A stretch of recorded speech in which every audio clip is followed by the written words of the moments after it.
welcome all of you. So I'm just going to jump straight into the plenary. Rachel, do you have anything to add? No. Do you want to say hi to everybody? Yeah, just say hi to all of you. Nice to meet you in Asia. Yes, yes. So she and I, we are working together and helping each other, supporting each other through this session. Okay, right. So and we thought that it's interesting because a lot of the solution focused conference that we've been to really in the US or in Europe, and really, even though I am located in Asia myself, I am not very aware also of how is the development or the spread of solution focused idea and approach or application in this continent. And so we wanted to kind of start a conversation or on how SF has come to maybe this part of the world, and of course, unfortunately, we couldn't get maybe all the stories that we have this time around. But I hope sometime in the future we will get really how SF has appeared in these other parts or other country in Asia as well. But today I think we are quite honored to have a couple of people with us. From Hong Kong, I have Dr. Yang, and he is from the University of Hong Kong and principal lecturer, I think, in the social work department. I just met him a couple of weeks ago during the SF journal launch. So hi, Dr. Yang. You want to wave and say hello? Hello, everybody. Just would like to share with you our experience in Hong Kong and our reflection, something like that. Nice to have this event so that we can exchange. Right. Thank you. Thank you. Right. And the next person that I have is Dr. Ruo Hong, and he's a founder of the Solution Focus Center I think it's in Hangzhou, China, as well as the director of Institute of Child and Adolescent Mental Health. So Ruo Hong, do you want to say hello? Hi, everyone. Very nice to meet you in Asia. In China, see everybody. It's my honor. Thank you. Yes, yes. I've known Ruo Hong for about 10 years now. First time I think I traveled to China is to his place. He was holding a conference or a seminar that year, and I was very fortunate, to be invited, and I went to China. So that's how I met him. So thank you for being with us today. All right, and the third person that I would want to introduce is Rachel. Yes, yeah, and Rachel is a professor at the National Taiwan Normal University. Yeah, so Rachel, do you want to say hello? Hello again. Yes, yeah, I think I know Rachel the longest, and it was quite interesting. I met her online. All right, so not online dating site, yeah, no, but it was an online course conducted by Steve and InSoo, I think way back in 2001, and I think it was the only time that that she and InSoo and Steve did this program. So we met there and we kind of got to know each other, and we started talking about solution focused stuff. And she got a chance to come to Singapore, and we met up, and we continued the conversation and the friendship. And when I have the chance to go to Taiwan, yeah, I will visit her as well. So yeah, so we have known each other for what, like 19 years now. So very honored, right, to be her friend. And she has been a strong supporter of the solution-focused approach in Asia. Yeah. All right, and so I will share some of my story as well. And even though this is not intended, I would like to also invite later on Debbie Hogan from Singapore as well. Yeah, so I know Debbie for a very long time because we were on the same solution-focused training with InSoo. And that friendship has lasted, wow, yeah, more than 20 years now. So it's exciting to see her here.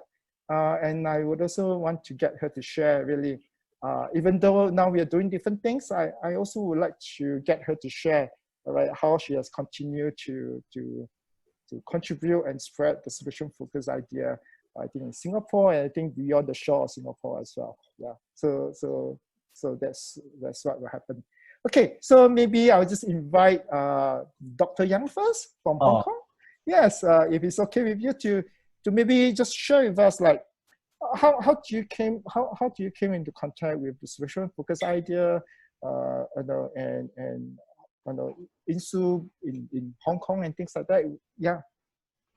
Okay. Yes. Maybe I spend some time to talk about our experience and some of our stories, maybe. Okay, so I think for family therapy, I think we can date back to 1985. My teacher actually started a course in Hong Kong U to teach family therapy. And then after 2 years, she invited one of the member from Solution Focus, a pre-family therapy center to Hong Kong. And then InSoo come at the end of 80, something like that. And I start to know Solution Focus in late 80s. And actually, InSoo come quite frequently. And I entered the Polytechnic University in the 1990s. And then we start a team, mainly using solution-focused therapy. And so hereafter, we have a practice center in the Poly University. And we invite InSoo and Steve to come to Hong Kong regularly for quite some time. And our team actually quite lucky that they come and have a lot of demonstration. And we observe them to practice. And I was a young guy nearly 30 years ago. And I knew nothing. Actually, I start to read Steve de Shazer and start to learn hypnosis. And unfortunately, my two senior brothers, okay, they are more senior than me. They all passed away. One in early 2003. So our team, I went to University of Hong Kong in 1997. So I have invited InSoo to come, came, but hereafter our team break up somehow because they have cancer, something like that. Now I'm the only one still remain. So a little bit lonely because in the Hong Kong U, we more would like to have a research. So I still continue practice so far. And through that period of time, we are the one promote solution focus in Hong Kong, do a lot of training demonstration. And we publish some books and journal.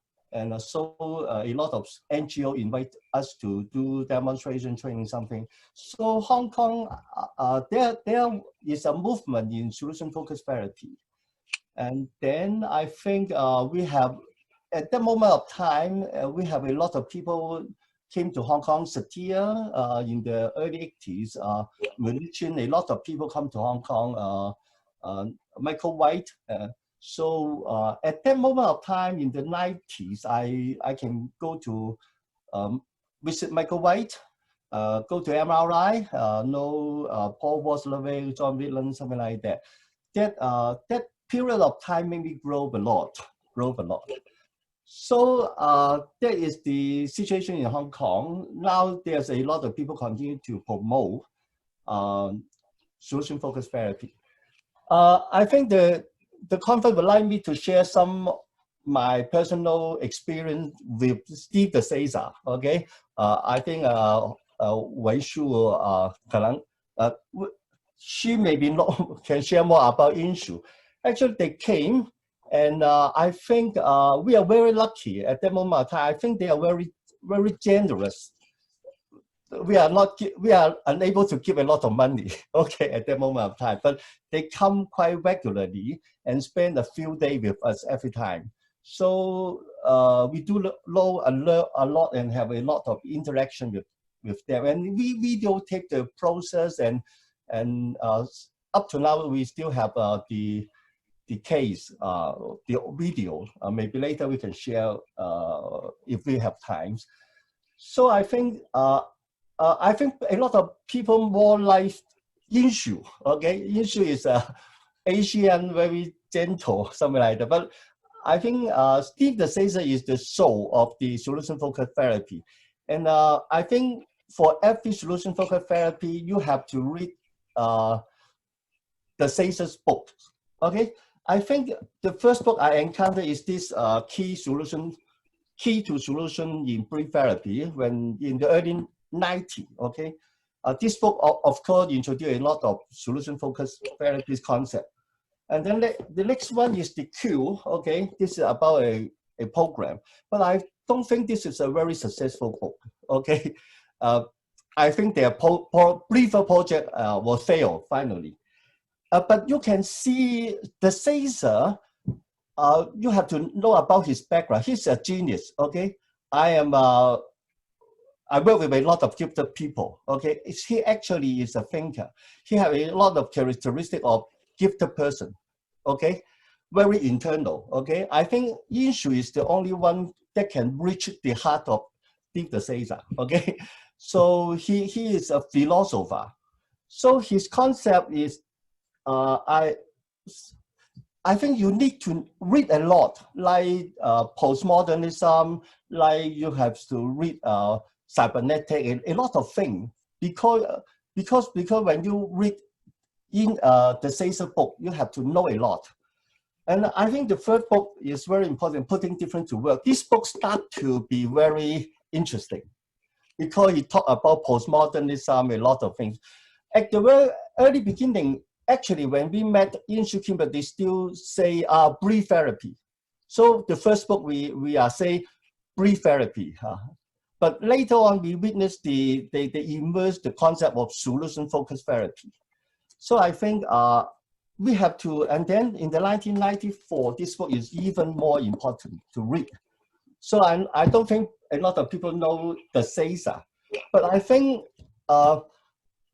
two things for solution-focused therapy. One is your mindset, another is the skill set. I think the good side of solution focus is about the skill set. You have a lot of miracle questions, scaling questions. But I think that part is, for me, is not the most important thing. They are not important at all, I think. The skill set, you can have any skill. The mindset is even more important. So the mindset is important. So I think when we talk about Steve de Shazer, I think a few concepts is important for me. Of course, I think we can talk about Steve de Shazer, what kind of a person he is or he was. But I think I would like to spend a few minutes to talk about how, after review, how Steve de Shazer, my personal encounter with this guy, had effect on me. If I didn't encounter this person, I will be not the same. Okay, so I review what the difference he had made on myself. Okay, so I just point out a few concepts. Okay, the first one is so I take it personal. Okay, I think the first important thing is he called himself a minimalist. That means he always think, what is the most important thing I need to do in the next step? Okay, after listening to so many things, you have a lot of ways, you have a lot of solutions, you have a lot of possibility. But in his mind, he always want to use the simplest the minimal way, that means the most effective way to trigger off a difference that make a difference, create a second order change. I think this is very important. So I think I'm more, after so many years, I'm not solution focused. I'm more a focused solution. That means I listen and I find a focus and then start the solution instead of, okay, at the very beginning, ask a miracle question. This is quite a standard way of solution oriented. But for me, I'm more tends to listen, understand, take it serious, and then find a focal point. After that focal point, you start to use those miracle question, exception finding question. It will be much, much effective for me. So I tend to be a focused solution. It's not a solution focused, okay? So I think one story InSoo told me is that actually we all know that Erickson, John Whitland, MRI have a lot of effect on Steve DeSazer. So when you read this book, this kind of book, you know DeSazer have a lot of coding from Milton Erickson. So I think InSoo told me that DeSazer always look at the case of Milton Erickson, because Milton Erickson has a lot of cases. I read all the books of Milton Erickson, and DeSazer do a meta-analysis. His solution focus, how to develop is, InSoo told me this is her story. His thinking is he tried to do a meta-analysis about how Erickson will think out this way to handle the client. So Steve do advocate to think about how Erickson think. So this is a meta-analysis of how Erickson think to solve the problem. So this kind of exercise helped him to become a solution-focused therapy. So you have to read Erickson, I think. You have to read Gregory Bateson. You have to know a lot of course, language games, something like that. So keep it simple, focus, and meta-analysis. Okay, this is, and another set is very pragmatic mindset. Always transform and accept, always transform and accept. I think, so he will not argue with you. Whatever he say, take it serious. Okay, accept it. So I think a story from D.D. Jackson, okay, Paul Watzlawick, when we go to MRI conference, Paul Watzlawick say a story about D.D. Jackson. You know, they do a lot of mental illness patients. So when D.D. Jackson talked with a patient, the patient suddenly say, oh, I think there is a camera in your room. And then D.D. Jackson, okay, so we start to find out where I hide a cam. And then after 15 minutes, the class said, oh, that is not so important, and continue. So I think this mentality, don't argue, follow and accept. So you know that John Whitland have great influence on InSoo and Steve DeSazer. So this kind of story affect that DeSazer very pragmatic. And you all the solution focused orientation is utilize, accept and utilize, and shrink oriented. All these things are, I think, originated from Erickson. So later on, you will find Steve is affected by language game, okay?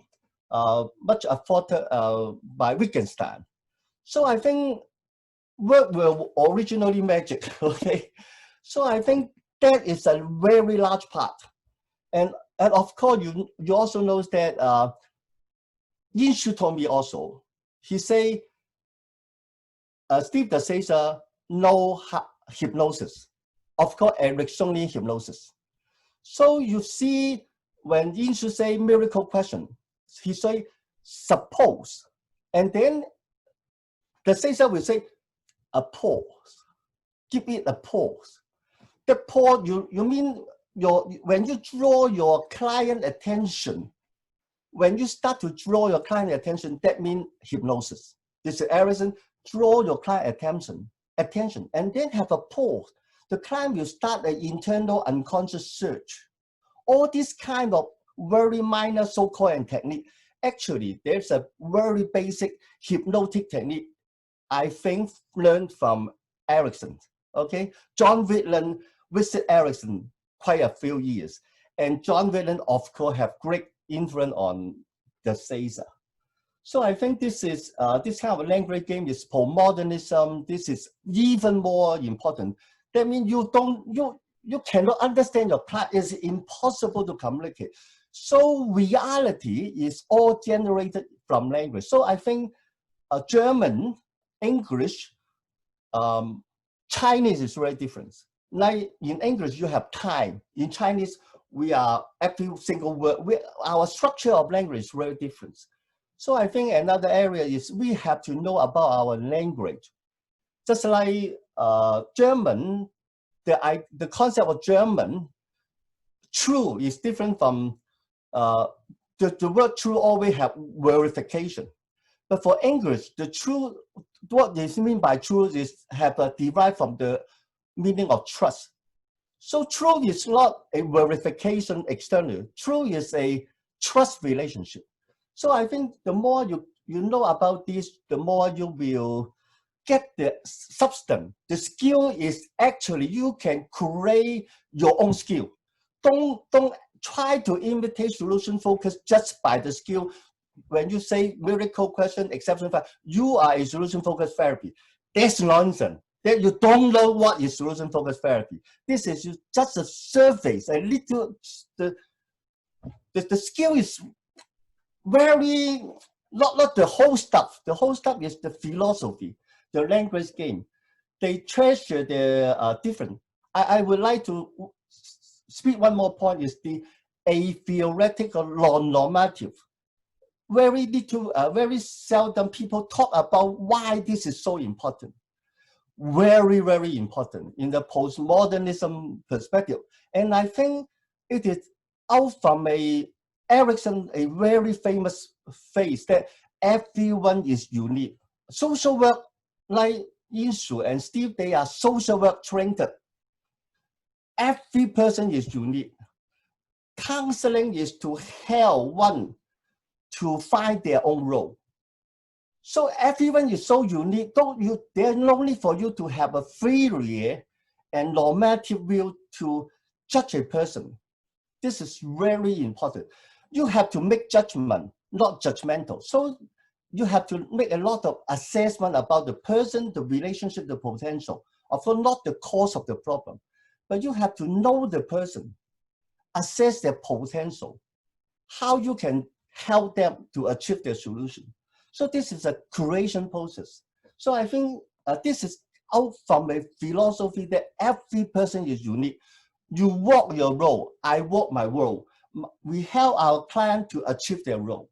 So I think another final point is, InSoo told me, you know, I think their greatness is not only they affected by Erickson MRI.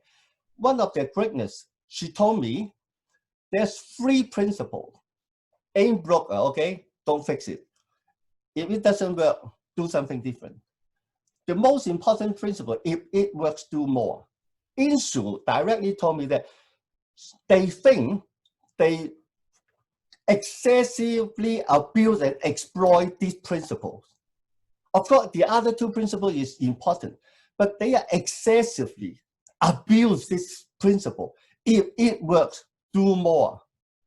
So this is the whole concept is built on success. I think this is very important. We apply this to ourselves.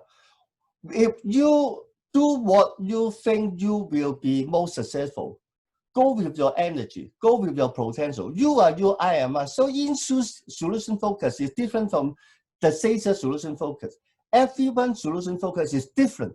You try to create your best solution focused therapy. So I think they are social worker. I think this is very important background, maybe. So they are very nice, they are very helpful. All this, they are helping me to learn how to build on my success, how to help people to success. Be yourself. I think the greatest this just be nice and helpful. The greatness of solution-focused therapy is to help people to know what you really want. What you really want. A lot of people don't know what is they really want. So through a lot of miracle questions, what you really want. And then the greatness is they teach you how you can do it. And then give them a push. This is solution-focused therapy. Thank you. Okay, talk too much. No, thanks, Dr. Yang. Yes, thanks for sharing the story about of Steve. Really, to be honest, I've only met Steve once face-to-face. I think the first time he came to Singapore. That's probably the only time that I've seen him really on the face-to-face. And the books that you mentioned, that you read, I think I should go back and reread them again. Although I must also admit that I've never gotten past completing, reading completely. Words are originally magic, so I need to do that again.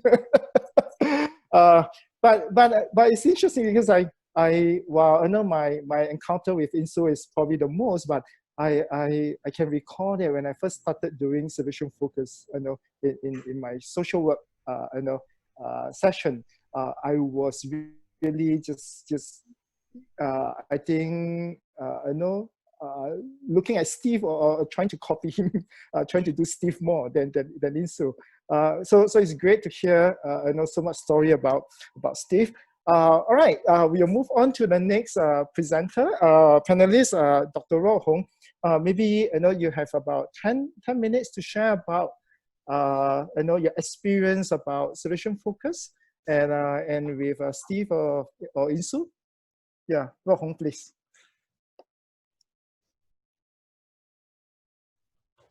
You need to unmute first, Ro Hong. Sorry, I turn off the voice. Yeah.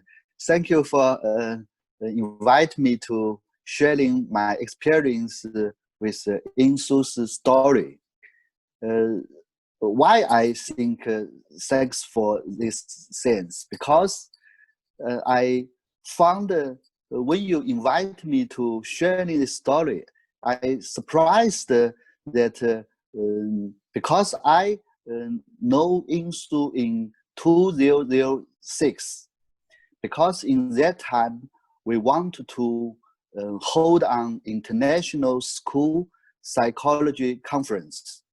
So everyone want to invite some famous psychotherapy in the worldwide to Hangzhou and participating in this meeting.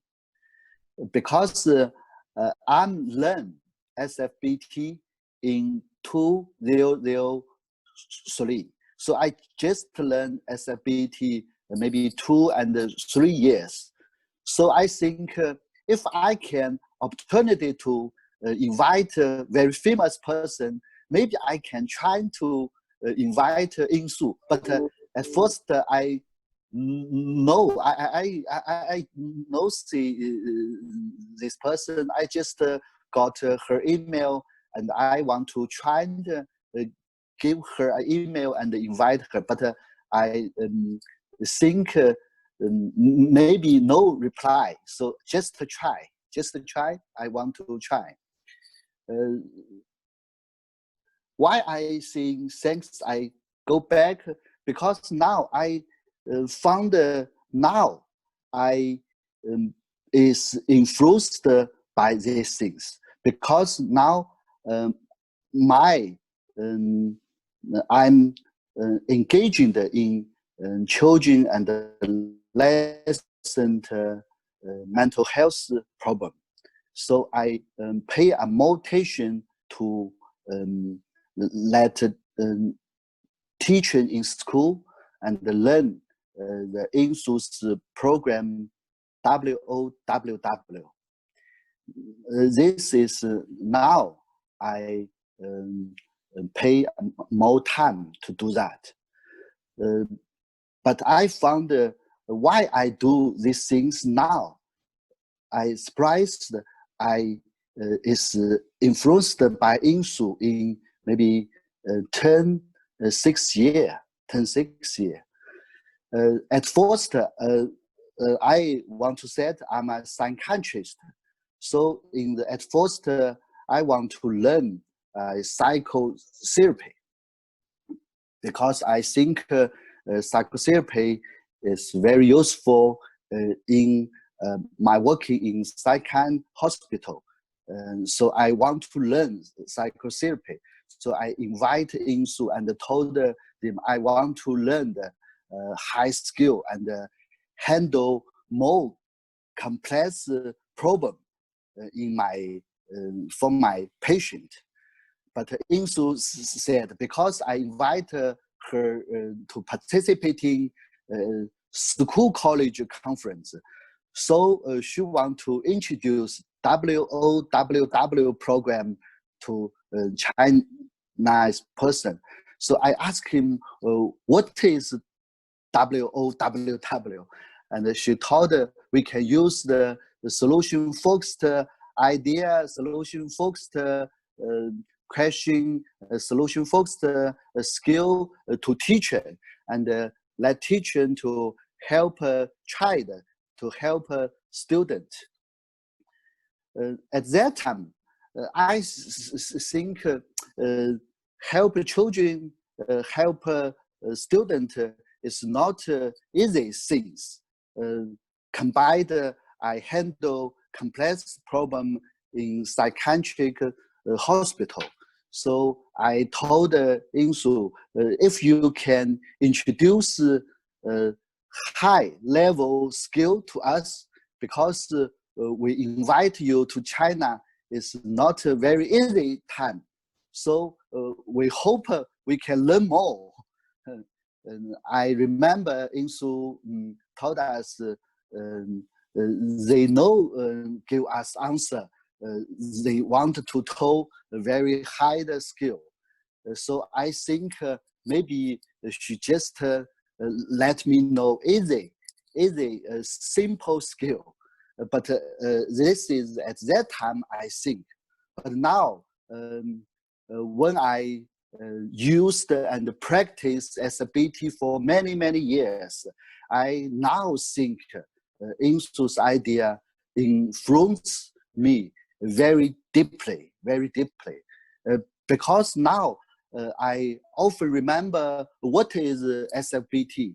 The first I remember maybe warm and friendly to person, and maybe we should praise and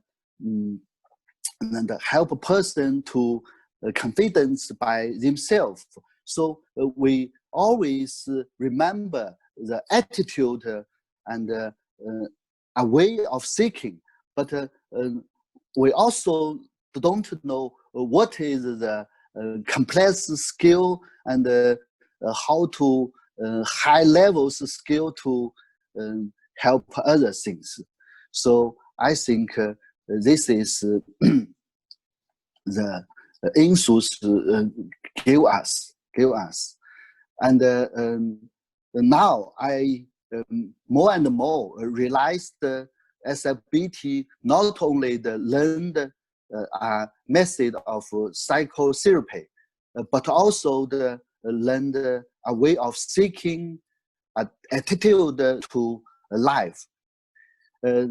Meanwhile, I must say the other person, Wei Su Xu, from Taiwan, she will introduce the story meanwhile. Why I say that? Because I just with InSoo a short relationship, because just one meeting and several email.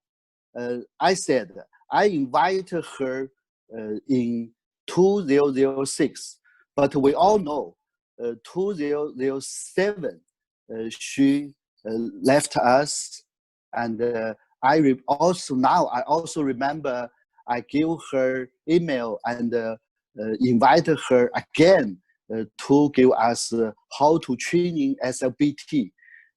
She replied me. At first I think maybe he go to China, and she think she don't want to Hangzhou again. then I know because she left us, so I'm very, very reclined. So in the future, I met Xu Weishu because we know InSoo, Xu Weishu. So it's the name is so same, and I got many support from Weishu. So in my memory, and Weishu, InSoo is the same person give us more impression, so deep impression. And we got Weishu also give me support, just like InSoo's memory. And we know so warm heart, so open mind, and we know much warm and friendly. And we also learn from Weishu's open mind and open to new ideas. And also, so I think although the InSoo is left us, but she's influence is more and more a long time for now. And now I also pay much time to introduce WOWW to school and learned help many school counseling and teacher to know how to use the solution-focused approach to help a student, not from mental health problem, also let the student to better future and better and better. So I think this is InSoo and give me much. And I think maybe in the future, I still will do that. I think it's also influenced by the InSoo and Weishu. So these two women is a very important woman in my solution-focused memory. So this is my sharing. I hope can give everyone some new idea. So thank you very much. Thank you, Lo Hong. Thank you very much for your sharing. Yes, I think I was told by Weishu that you're probably one of the earliest pioneer of pushing solution-focused idea in China. So thank you for that. And your story, about emailing InSoo, right, reminded me about really her generosity. They are the founder of the approach, and by the time we kind of get to know them, I think they are quite widely invited to every part of the world, as trainer, as presenter, as speaker, and whatever. But yet, to us, which, who has no relationship with her, sending the email, and then responding to us, really resonate with me. And I think that generosity has influenced the SF community. That's why I think we are all gathered here today, where everybody give up their time and effort to make this happen, and being even with us today. I think that spirit has continued on, in our community. So I'm so grateful for that. Right. So thank you. So since you mentioned about Weishu, I will just move on then to her. Weishu, right? So you want to share? Really, you have about maybe 10 minutes or so to share about your experience in relationship with InSoo and how that has maybe impacted you. Yeah. Thank you, Weishu. Thank you. Hi, everyone. I'm so exciting and very have a lot of feeling in my heart now. When we talk about InSoo and Shazer, we really miss them very much. InSoo came to Taiwan 3 times. She brought us 3 workshops, but the 3 workshops become a miracle. Many participants become solution-focused practitioners, and some of them become very good trainer in Taiwan. So now Taiwan, most of the counselor know solution focus, and our school counseling use a lot of solution focus now. I have learned a lot from InSoo, even though that is very short time for me to have interaction with her. Edwin asked us to share 1 or 2 points learning from InSoo at that time. I like to share with you one picture. I tried to find yesterday, successful.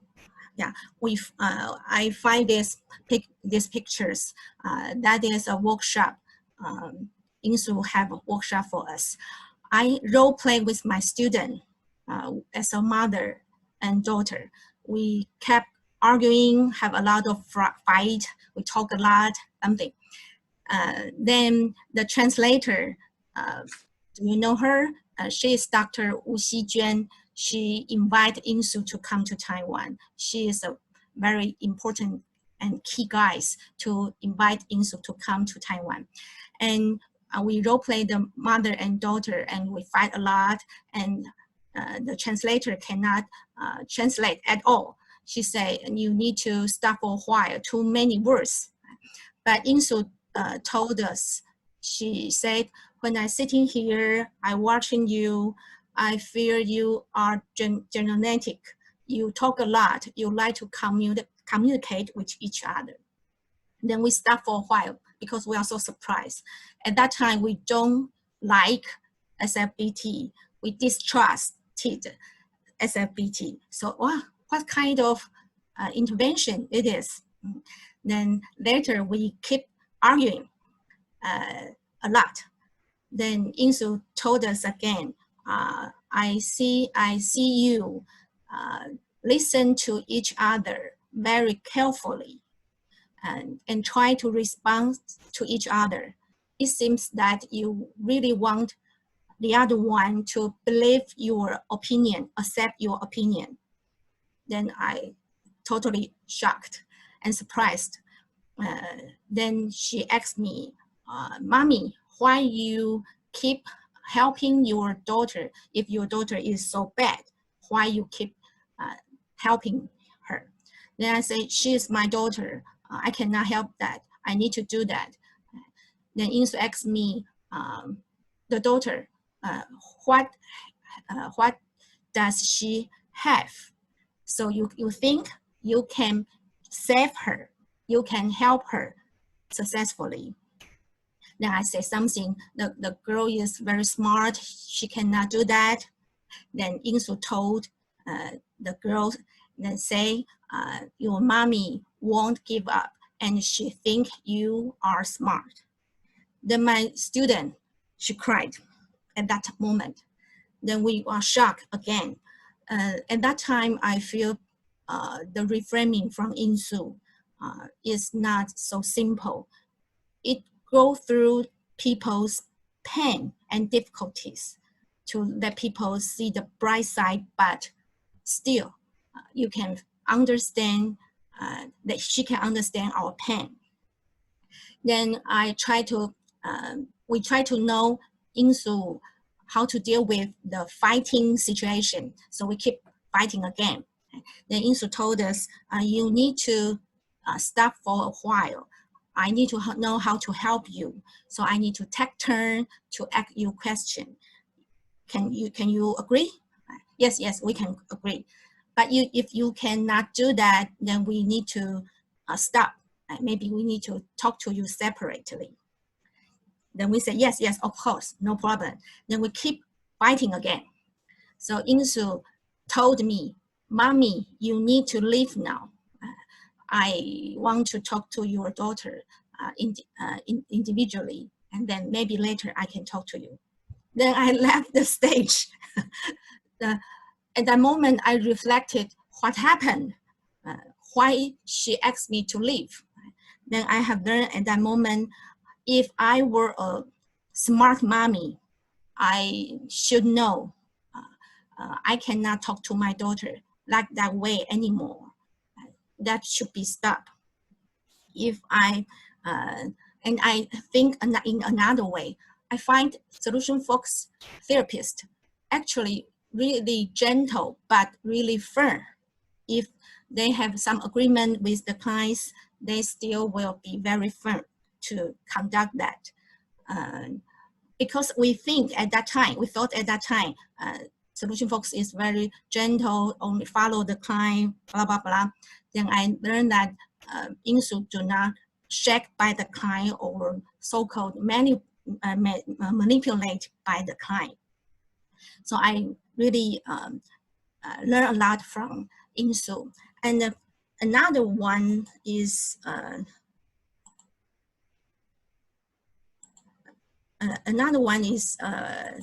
I was supervised by her live in the workshop.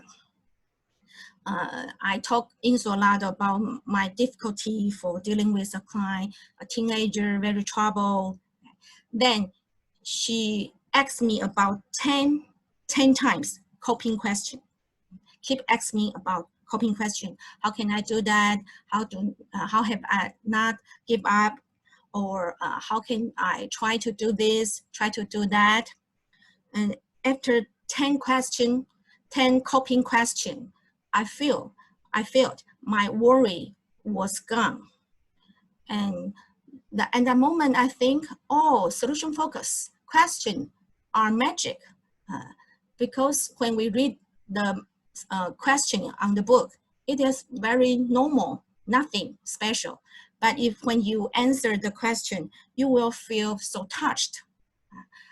Then I asked InSoo, how can you give me a lot compliments? How can you do that? If you can tell me how to do that, then I will end this supervision. Then InSoo told me, I just sit here and watch you say anything I saw. Then I asked InSoo when we compliment the client, but the client do not accept, how can we do? Then InSoo say, just tell them what you have seen, but do not force them to accept it. It just like open a window or a seed, put in their hearts. Maybe something will happen. At that moment, I have fallen in love with solution focus. I really want to learn one kind of counseling approach that can respect people so much and help people at the same time. So I start to attend the online course supervised by InSoo, and we have a lot of people translate the book together, because Taiwan, China, we do not speak English. So our English, we need to try very hard to speak English. So we translate a lot of book and try to think about how to use Chinese, Mandarin language to say solution focus words. And we keep invite a lot of some international people to come to Taiwan and to China at the same time to open our eyes after InSoo passed away. Like Dr. McDonald, he is here. So maybe he can share some experience when he came to Singapore, Taiwan, and China. Yeah. So the memory with InSoo have changed my life and my career. I really appreciate. Even though I envy Dr. Yang have met Steve, but some young people today told me they envy us. We can touch, we can meet InSoo at that time, even though that is 20 years ago. But after 20 years, now Taiwan, China, there is a lot of solution-focused flowers come out. I really want to share and want to let you know we have keep doing solution-focused work here. Thank you. Thanks, InSoo. appreciate that sharing as well. Thank you. Yeah. Yes. Yeah, for me, and I will probably just share one story, and then I will get a friend of mine, Debbie, to share one of her experience with InSoo as well. I think for Singapore, from what I know, it could be earlier because I just started my social work career in 1998. And I got to know InSoo in 1999. So I was very fortunate, at the very start of my career to get to know her and came into contact with a solution-focused idea. And I think, and similar experience with InSoo. I think what was striking for me was really that the warmth, because I remember sending her a video of me doing a solution-focused therapy. So it's not like now where you can just video, like digital video, and then you just can send it over the cloud and things like that. Back then, we still use the videotape, and then you had to tape the thing, and then we had to airmail it to Milwaukee for her to look at it. And that was even before she came to Singapore. And because I was learning about solution-focused approach from the book, and I wanted to get her comment and feedback about, am I doing it right? How was it? Any comment? Can I improve? How can I improve and things like that? And so just sending off the tape without any expectation at all.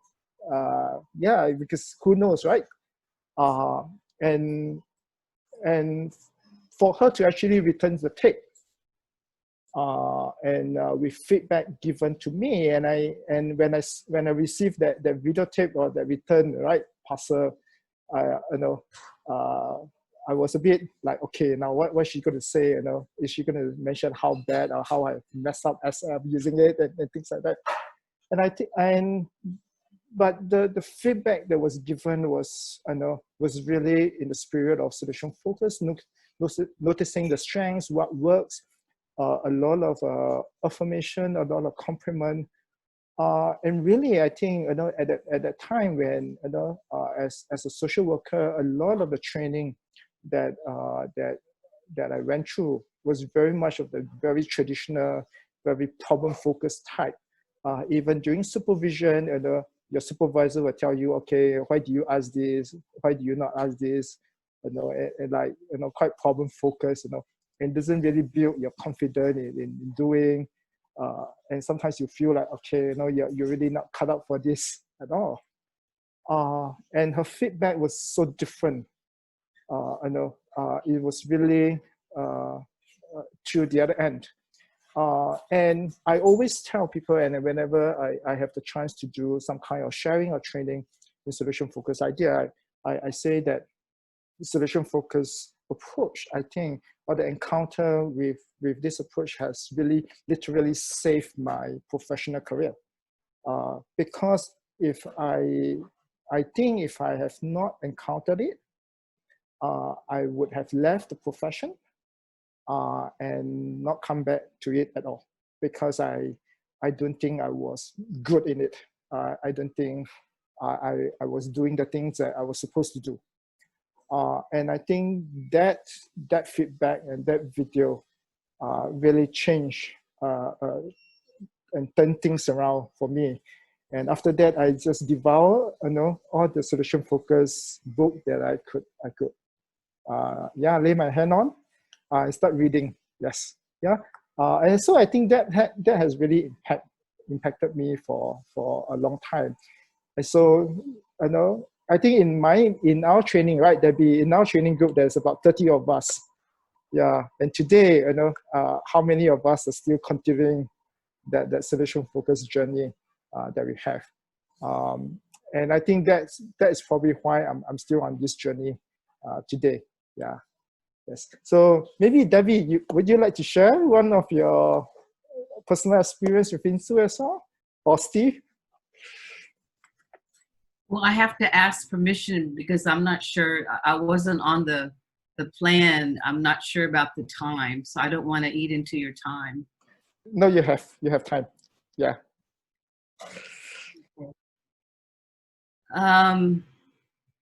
When I arrived in Singapore, I came after 7-8 years in mental health in the US, and I was very burnt out. So I arrived and thinking I was going to retire from mental health, and I slowly got back into it because in those early years, there weren't a lot of practitioners, and the Singapore Association for Counseling hadn't really taken off yet. So it was a very, very undeveloped area. It was emerging, and I was looking for something. I didn't know what, so I started to ask, what's new, what's keeping your practice alive? And without fail, people were saying, you should look at solution focus. So I started collecting books, and I was in Singapore. I determined I would go to the US, to the Brief Family Therapy Center. And then to my shock, I got a flyer in the mail. InSoo and Steve coming to Singapore. And I just thought, this is my lucky day.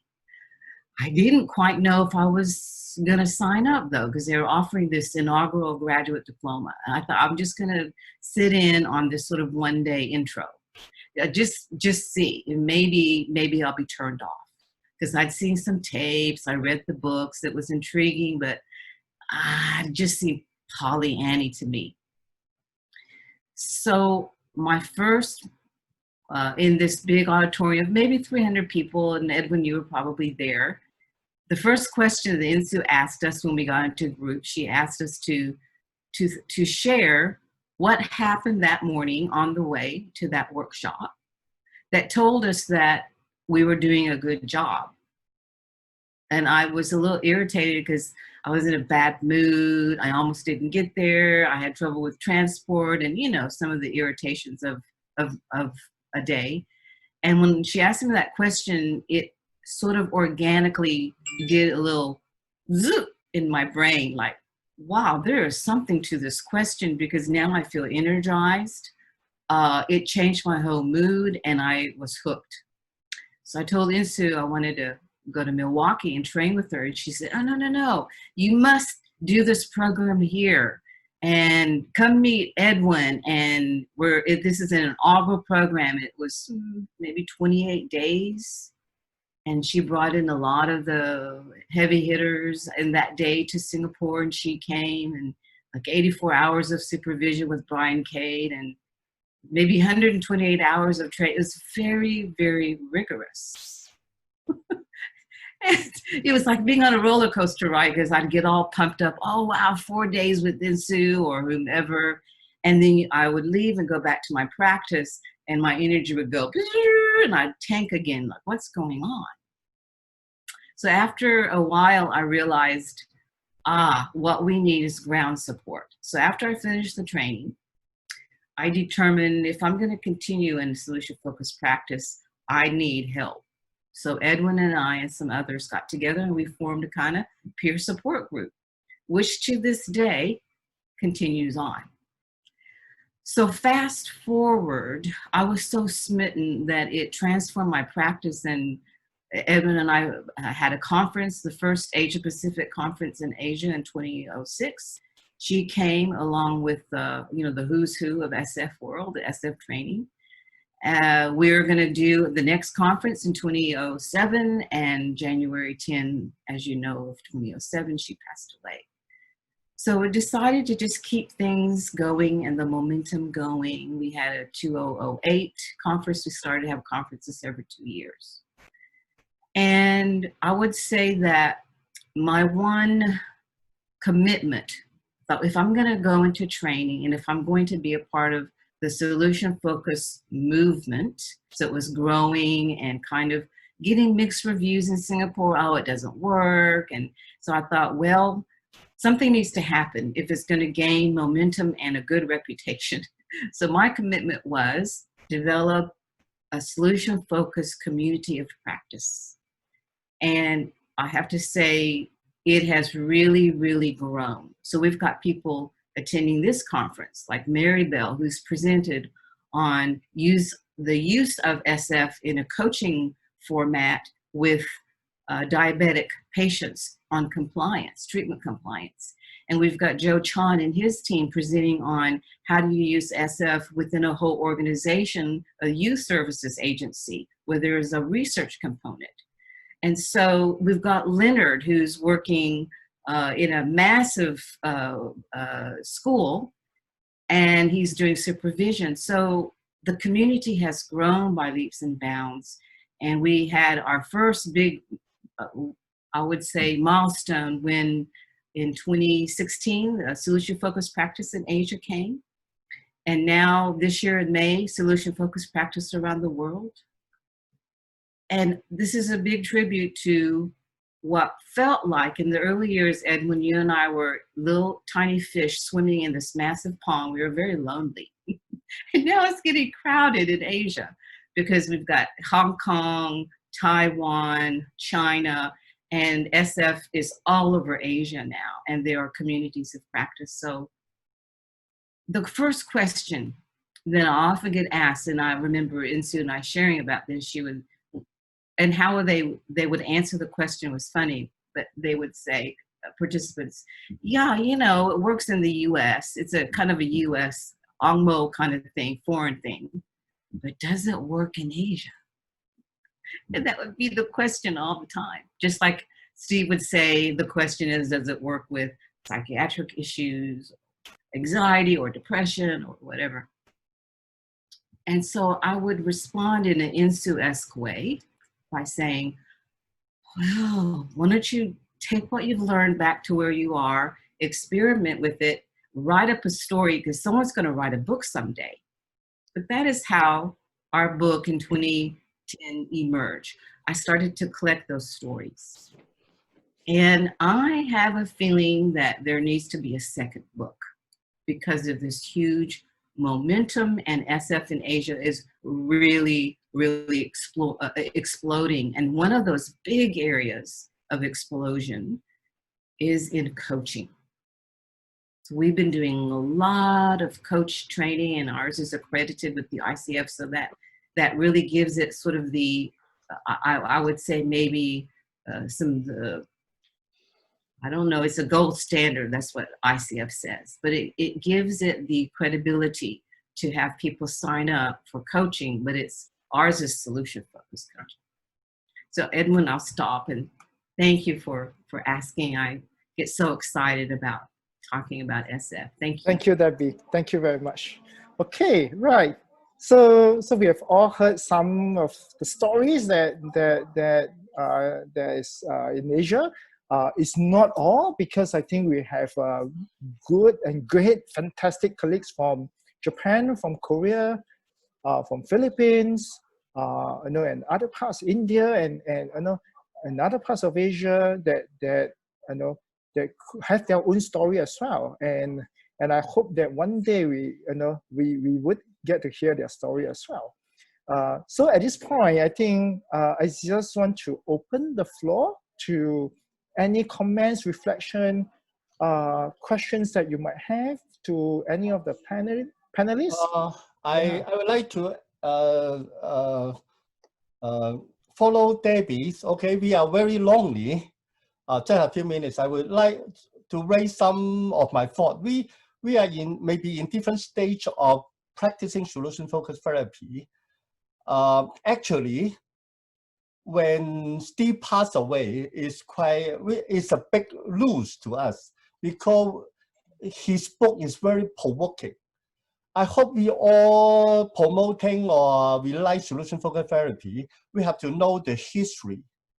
Actually, they have a very good team, very smart people.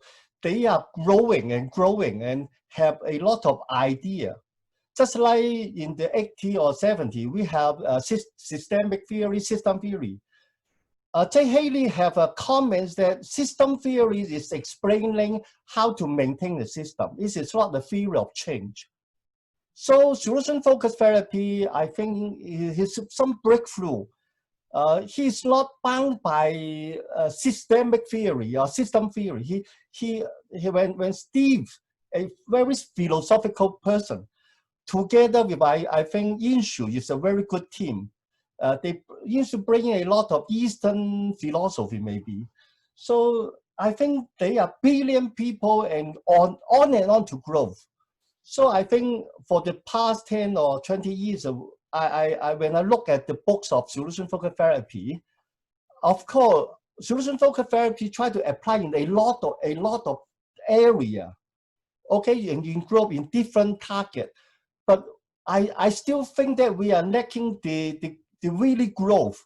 What brings solution focus, not from a skill level, not more of the same level.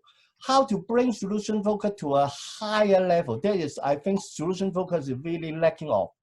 And it may, I really hope that we having such a community, we can continue this kind of bombardment, researching and integrate a lot of different ideas. Just like reflecting team, consulting team, they are continue integrating a lot of things. Just like 1890, you have a lot of technique of questioning technique, a lot, but they die down. Don't just remain in the skill level. How to bring the whole therapy to another paradigm? I think this is a big challenge. It may be in the futures. Asia can bring it to another level, maybe in Australia, maybe in other areas. So I hope this is quite provoking, I think, but I think in such a very good occasion, I bring out this quite provoking idea. We don't have to be more of the same for 10 or 20 years. We need to grow and find something new for solution-focused therapy. That's my sharing. Thank you.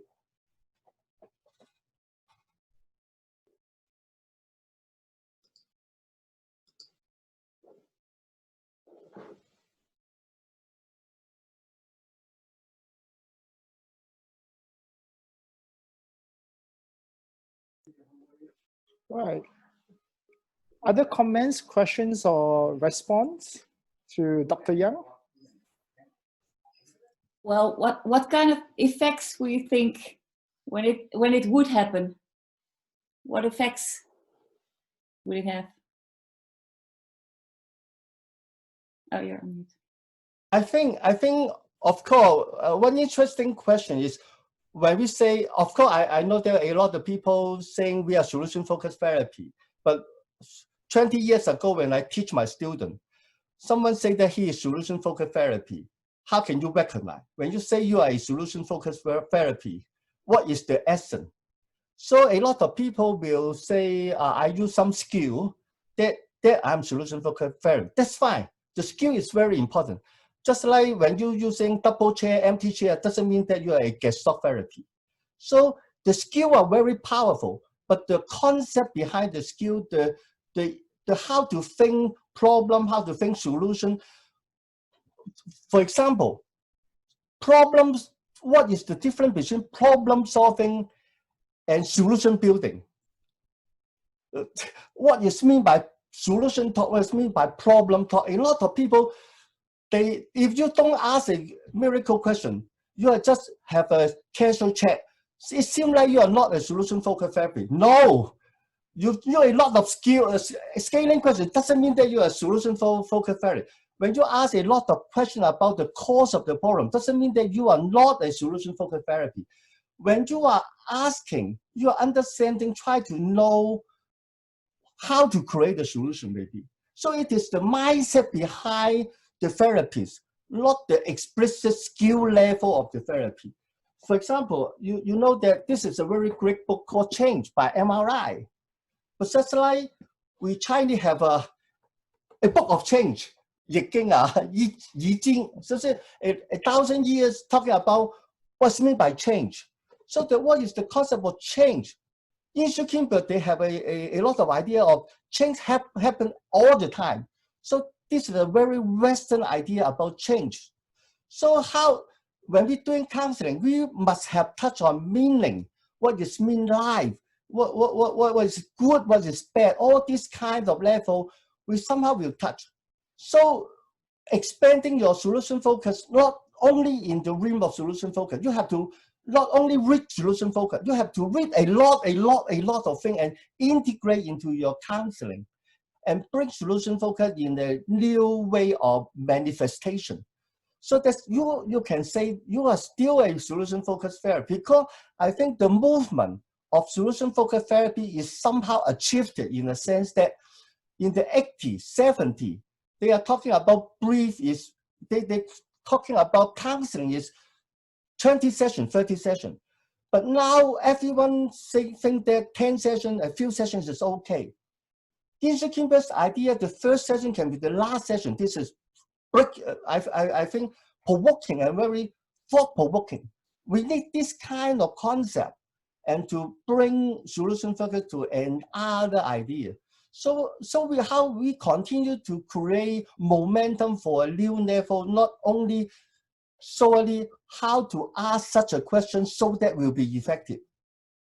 It is the person that make the whole setting effective, because postmodernisms, okay, meaning creation, all this kind of thing, how we can make solution focus and even not bound by the form, but how his spirit. For example, usually they say problem is not related with the cause of the problem is not related with solution. Solution have do nothing with problem. And this idea is very provoking and new. Now everyone actually, when you are doing CBT, whatever, psychoanalysis, they are actually solution focus oriented, I think. In that period of time, everyone do a long term and not all solution oriented. But now you see every counseling, they will say that they are solution oriented already. So this kind of movement has somehow achieved by InSoo. They form a movement to counter this kind of old conception. So nowadays we have another new kind of conception to counter, I think, to create, so they make the whole counseling movement continue to be, say, more humanistic, more powerful, more anti-professionalism, or something like that. I think they are really provoking. But after that movement, we somehow can't find another new momentum. I'm not saying that they are not good, but how to use this concept or bring all this concept to another stage. This is the challenge of this generation. This is our sharing. Sorry, talking too much. I'd like to invite Dr. McDonald to say some words, because he was invited by Luo Hong to China, and invited by me to Taiwan, and invited by Edwin to Singapore. So if McDonald can say some words for us, I would really happy to hear.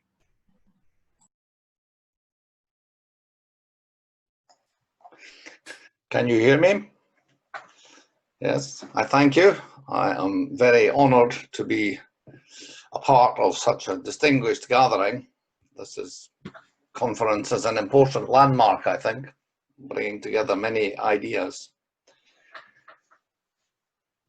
I started off as a psychiatrist and family therapist, but in Britain I was then very lucky. Steve and InSoo came to do teaching. They were involved in Europe, and I had the opportunity to meet Steve and InSoo maybe once or twice a year at European events. And every time we learned something new from them.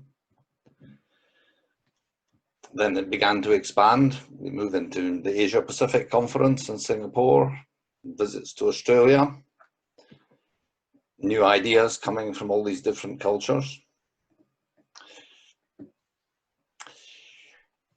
But then very sadly in 2007, InSoo died unexpectedly, which was a sad event and a loss to our profession. Yeah, we had so many good ideas from InSoo, and these came to a halt. And ideas are somewhat successful. At that time I was working in a secure place for mental health, a locked place. And we began to use solution focused with our patients. And the main difficulty was that our patients became better very quickly. Our staff complained to me. They said, we have nobody to look after. Everybody is better. Everybody has gone home. You have to go and find some more ill people for us to look after because we are bored. So solution focused was a success, even though we did not talk about solution focused. The ideas in the organization seemed to fit.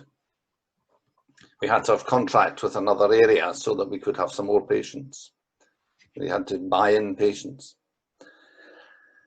That was a surprise. And then I had the good fortune to be invited to visit Hangzhou, to visit Shanghai, to visit Taipei. Many good opportunities. A real pleasure to do that, but also really interesting to see that the same American solution-focused conversation might work in other cultures, in people using other language, always to attend to language, but we found that you could change from one language to another and it would still be successful. So it's something in how we get our clients to think, not in our clever questions. And nowadays, as you know, there is very much research in Asia. There are many books either being written in Asia or being translated from other languages so that they can be accessible to people in Asia. All very useful. My own special interest is research, and it is very important that we produce research. Any practitioner can say, oh, I am very successful, but we need to demonstrate to others that the techniques that we use, the techniques that we teach are effective.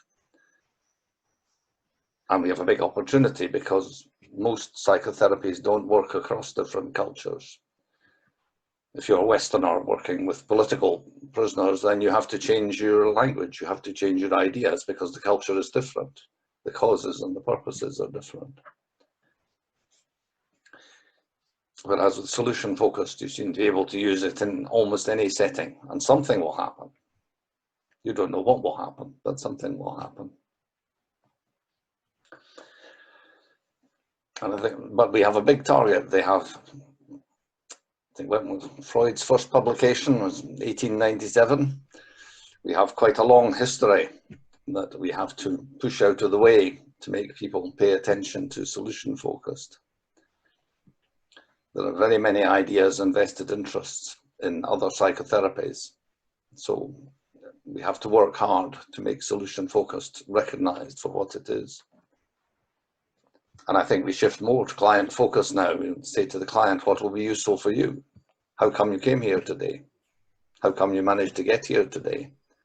We are talking with the client. We are not producing ideas of our own clever ideas. We are looking for the client's talents. Thank you. Thank you. Good. Thank you for your time. Thank you. Thank you, Alastair. Thank you. Yes. Thank you very much. Yeah. Okay.